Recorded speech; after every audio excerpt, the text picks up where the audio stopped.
All systems go. Clear for liftoff.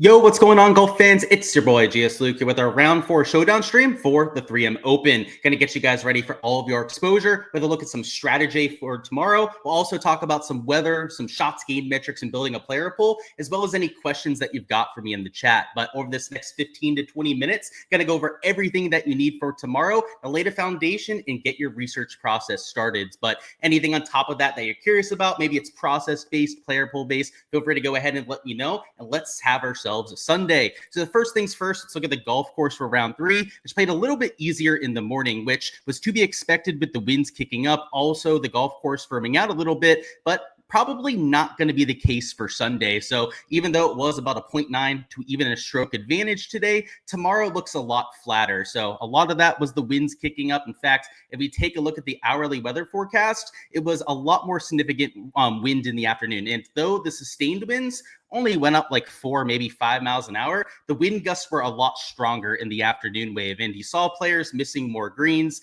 and that's what led to about a stroke difference. Now for Sunday, it doesn't look as drastic. In fact, the HRRR looks a lot flatter. Maybe the first hour or two of play is going to be calmer than the rest of the day. But this time, rather than kicking up about noon, the winds are going to kick up closer to about 10 a.m. So I would say that that's going to take away some of that advantage. Also, the form of the players that are going off early. Today, it was a little bit more of a 50-50 mix. You have guys on moving day that are always moving up the board. But on Sundays, when you have guys that don't have much chance at all to get into the top 10, top 20, also some of the worst form players of the week, that's going to make it play slightly harder earlier. So though I do think that they get to the better side of the draw, it's probably only going to be like a half a stroke difference this time around. And because it's a Sunday showdown slate and we have the placement points in play, it's not the kind of slate where we could go all in on that kind of an edge anyways. And a half a stroke advantage isn't even remotely big enough to go all in on.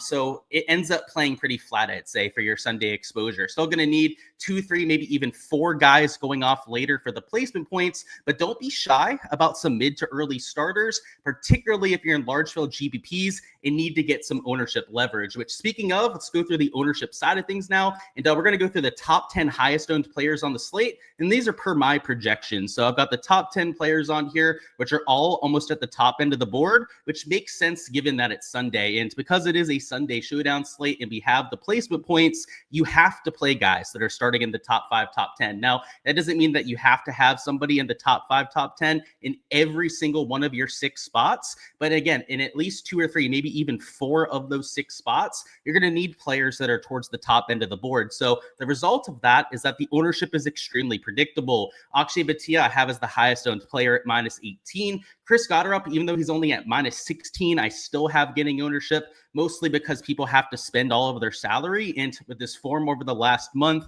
I still think he's going to get clicked quite a bit.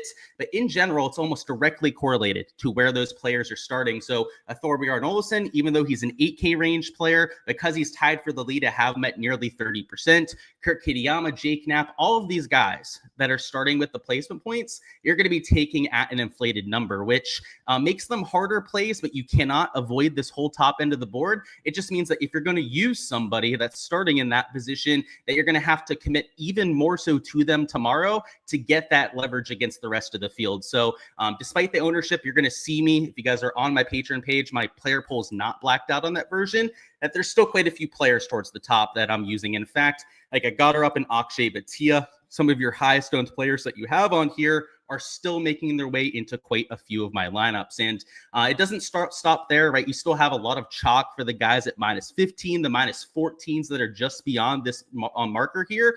So make sure that you guys are paying attention to ownership projections, whether you're part of the SHIPIT Nation site or over there on my Patreon projections as well, because it's not just the top end of the board where you have to worry about that with, but also guys a little bit further down. Next up, we're going to go through shots gained metrics. So this will be building our poll for Sunday, which a lot of the things that we've done for rounds 2 and 3 do translate to Sunday. but we have to treat it a little bit differently because of the placement points, because, a lot of the things we talk about are just for round 3 specific stats. But when we're looking for those conviction plays, in particular, players starting in the top 5, top 10, I don't think it's a bad idea to look at the full event stats either. So we're going to start with the round 3 stats, and then I'll mention some of the full event stuff as well. So start with round 3. Ball striking is always where I start, and the ball striking poppers you can see listed here. Kurt Kitayama, number 1 in the category. For somebody that nearly shot 59, you would expect him to gain a bunch in those categories, and in particular, it was the approach play that carried him. So that bodes very well for his Sunday chances, I would say. Michael Asasso, young amateur college kid who's at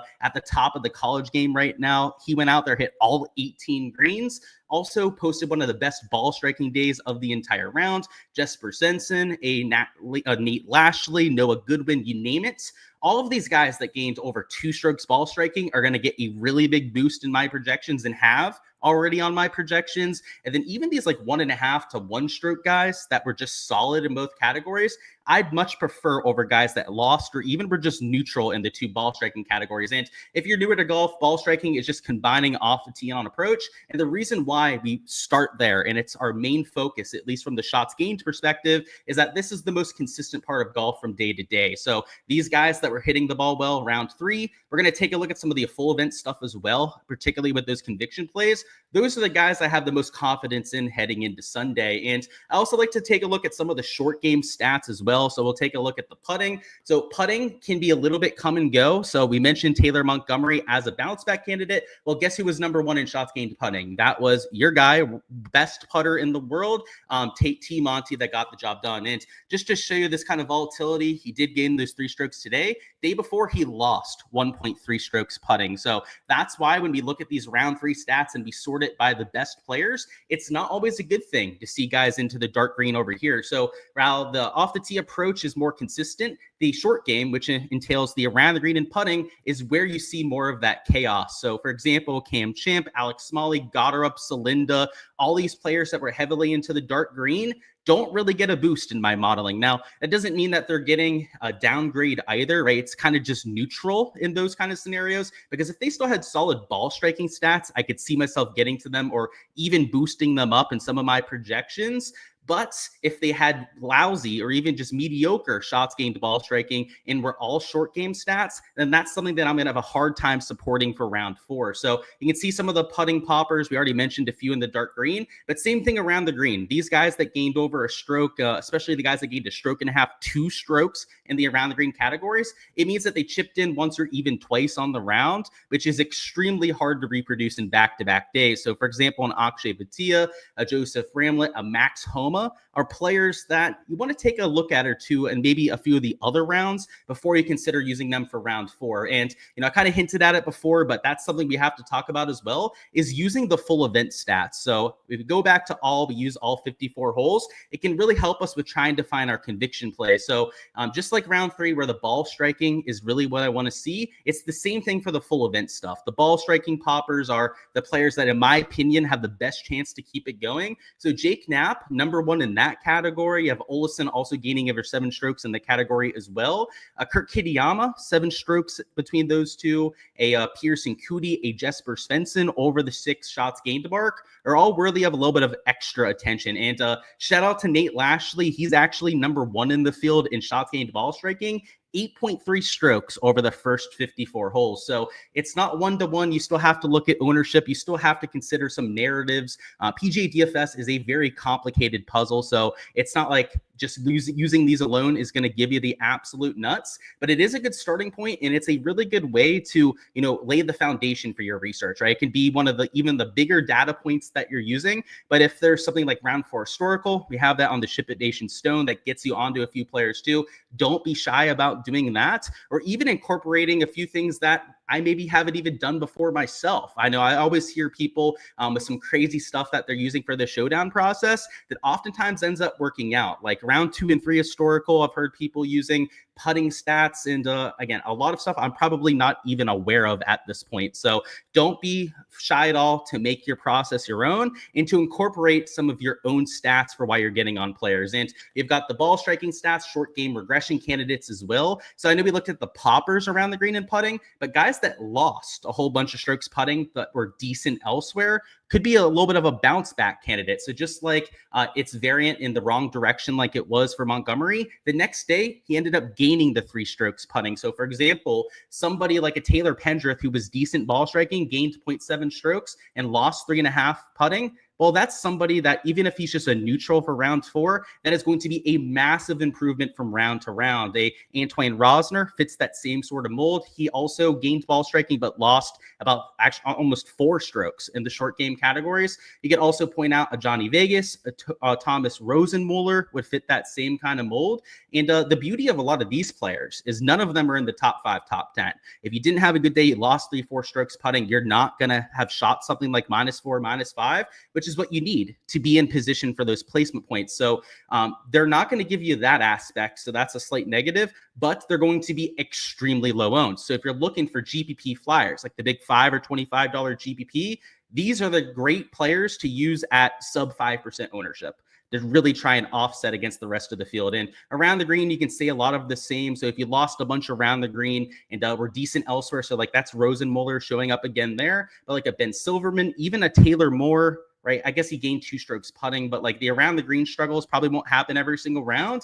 Just another data point to add on top of that. So like I said, ball striking poppers, short game regression candidates are guys that I'm getting over the field on. Also course history and high upside players. Those are players with a high birdie percentage. On top of that too, I have a placement point tag. So that's kind of unique to my Sunday process and that's looking at the 54 hole stuff, trying to find some of the best shots gained profiles over 54 holes, and then using those as my conviction plays. But I have a rhyme and reason for every single player that I'm using in my lineups tomorrow. And I believe it's 26 that I have in my player pool for Sunday. So we'll talk about why it's maybe a little bit smaller than normal. I just think the contests aren't great for Sunday. So I'm scaling back my exposure to just 50 lineups in the big $5 GPP. So I'm tightening it up a little bit. But even for those 25 or so players, every single one is very intentional and in the poll for a reason. It's, I talk about the shots gain metrics, things you can look for in players. All of that matters. I think that you can find some use for it in your process. But the most important thing that you can take away from this live stream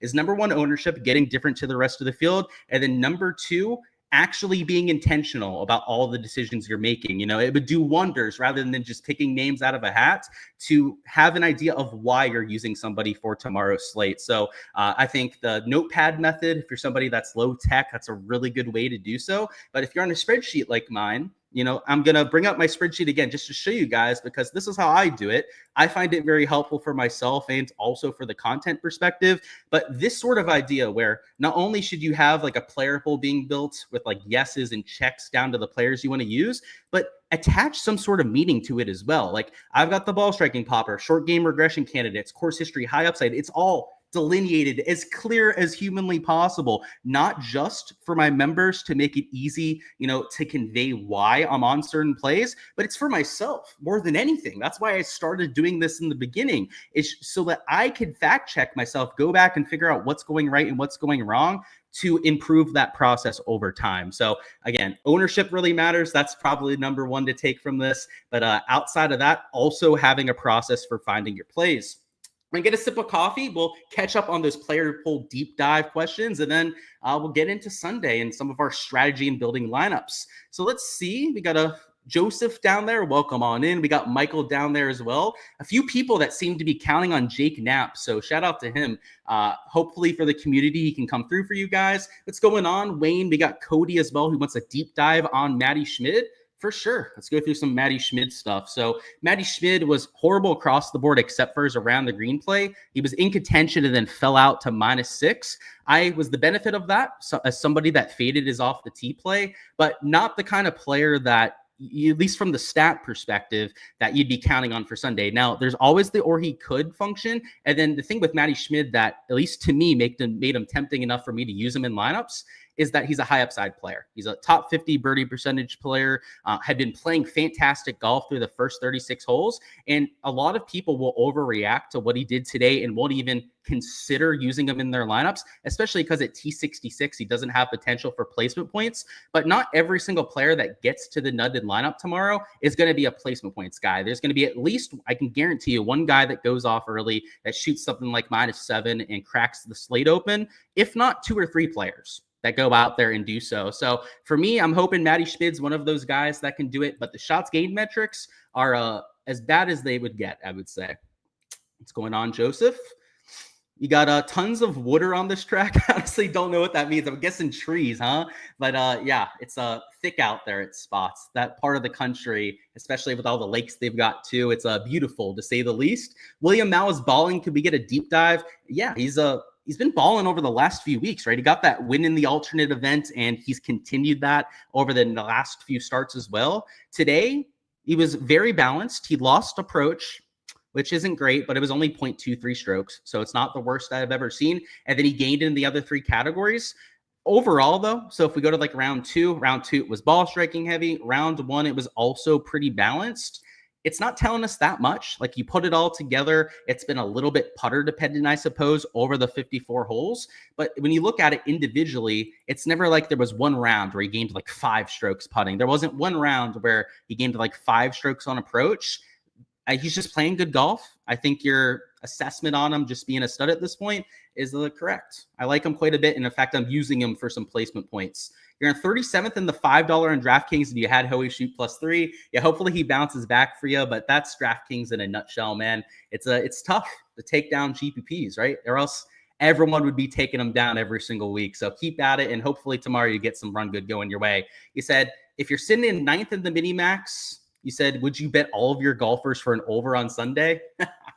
Yeah, I get that you're kidding there, obviously saying that a little bit tongue-in-cheek. Yeah, it feels like that's PGA DFS at times, but sometimes you get all the run good going your way too. So it's a game of ups and downs, a roller coaster in PGA DFS, and that's why we love it so much. Let's see. Looking for questions. You said thoughts on Ramey. So Ramey went way under the radar today. Actually, the last 2 days hasn't done that much after having the really, really hot start. He gained on approach, lost off the tee, lost putting. This is about a 5 out of 10 stat profile if I've ever seen one before. But when you put it all together, it looks just like William Mao, except it's not as putter dependent. He's gaining in all 4 categories, 2.3 strokes with the approach play. We want him to get back to this, right? Round 1, where he gained 6 strokes to the field. The last 2 days, though, I guess round 2 is the worst out of all 4 of these out of the 3 stat profiles, where he lost in both the ball striking categories. But that's 2 days ago at this point. So yeah, Ramey's like a 6 out of 10 stat profile. He's in prime position for some placement points. And the ownership, this is what I'll say about Ramey, and it's kind of why I like some of those guys who kind of spun their wheels today for your Sunday showdown slate, is that they're still in position, but they're not going to get nearly as much attention as the guys that shot like -5 and got into the top 5, top 10, because not only do those guys have the placement point potential, but also the form from today that gives them probably an extra 5 to even like 7 to 10% ownership in a few cases. Let's see. What do I think about Scott on a deep dive? He said he's been okay, but has not gone off in any one area. So I'm guessing it's the Mao stat profile, right? Where it's pretty much just flat across the board. Yeah, gaining ball striking stats in round 2. Let's go to the round 3. That's what I thought we were on at first. Lost off the tee, but gained on approach. And then let's go to the round number 1. Round number 1 was the best stat profile. That's where he gained ball striking, but lost in the short game. He just needs to find a way to put it all together, because across all 4 categories, he's had a spike performance. Like round 1, he got the off the tee done. Round 2 was also the off the tee, I guess, but round 3, the approach play, the putter, I guess, right? Is the putter the one thing that hasn't really come around yet? I guess round 2, gaining a stroke was better than what he had for the other days. But yeah, we needed an Adam Scott, like 3 to 4 shots gained putting day, because if you get that with the ball striking stats that we had in round number 1, it could be a pretty low round. So I'll give him a 6 out of 10. He said, water's how they say water in Minnesota. Good points. Yeah, I'm not versed in all the accents, man, but that is 100% correct. Now that you say it, you say in a tournament like this one with all the scoring that's happening, do I think that DraftKings points are important? Or probably even more important than the finishing positions? Absolutely. It's a birdie fest. That is always a factor. However, depends on the contest you're entering. In the large field GPP, like the big $5 or $25, you're going to need placement points and the guys that go off, because at a birdie fest like this, there's going to be a lot of the guys in contention that are shooting those -5 or better rounds. So I'd say like in maybe single entry, smaller field GPPs where you don't need the absolute nuts to win, I would prioritize projection the most out of anything. But large field GPPs where you know that somebody's going to have maybe not the exact nuts, but very close to it on a slate like this, you still have to prioritize it. Because if you don't, let's say that you have 6 guys that shoot -5, right? If you face somebody at the top who also has like 6 guys that shoot -5, but they also have the winner and then the guy that finishes in second and the guy that finishes in third, then you're getting destroyed, right? You're going to lose by like 25 points. So that's why it's still important to incorporate. Let's talk through some strategy on DraftKings and then wrap this thing up. So first off, the contest selection's shitty as hell. They're slightly bigger than rounds 2 and 3, but once again, super top heavy. So the drive the green is another $10,000 to first, and that's a fifth of the entire prize pool to first place. So I hate that.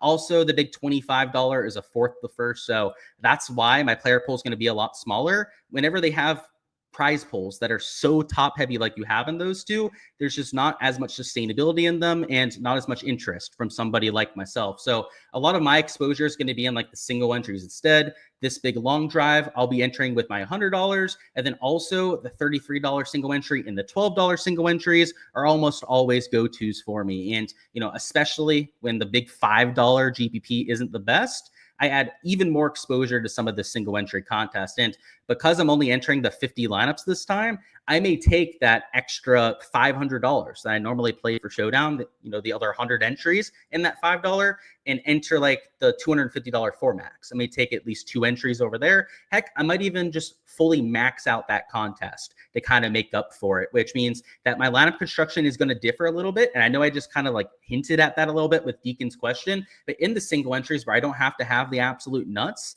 maybe I take more of a pivot option on it because I go, you know what? I just want to get guys that are shooting -5 tomorrow.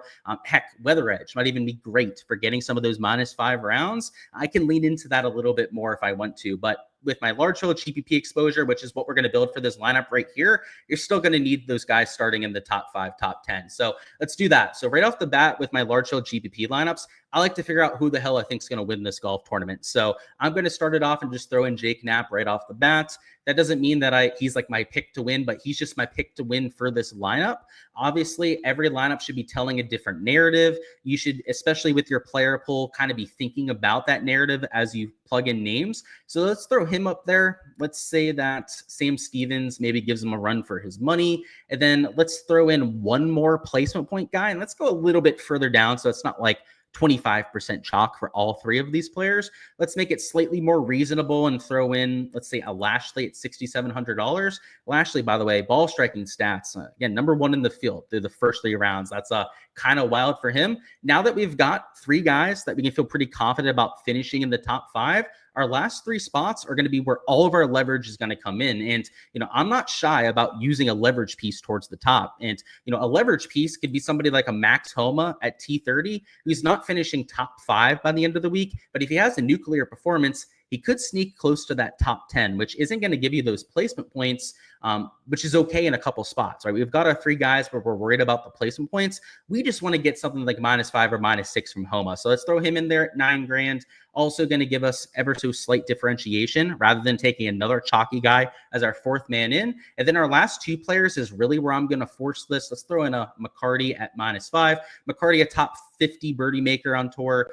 In general, going to be slept on at T73. It also has the early tee time, which could be helpful. And then for our last man in, I'd be cool with like a Hubbard, maybe a Nicholas Norgard-Moeller as my last man in the big GPPs, or even like a Stephen Fisk at $7,300. Reason why I don't say a Mal at $7,400 in the large field GPP is that would be a 4th piece of chalk. That would be 4 guys starting in the top 10, which you can sometimes get away with I don't want to say that you're going to 100% duplicate yourself if we were to enter that kind of combination. But in general, I like to be a little bit safer about my duplicates. I really like to make sure I'm not going to duplicate myself with other people, which is why I'd personally probably not take him as my last man in there. But if I really wanted placement points as, you know, a fourth guy starting towards the top, that's when I would leave salary on the table. So like maybe a Ramey would be a better option if you wanted to do that, just because you're leaving $200 on the table.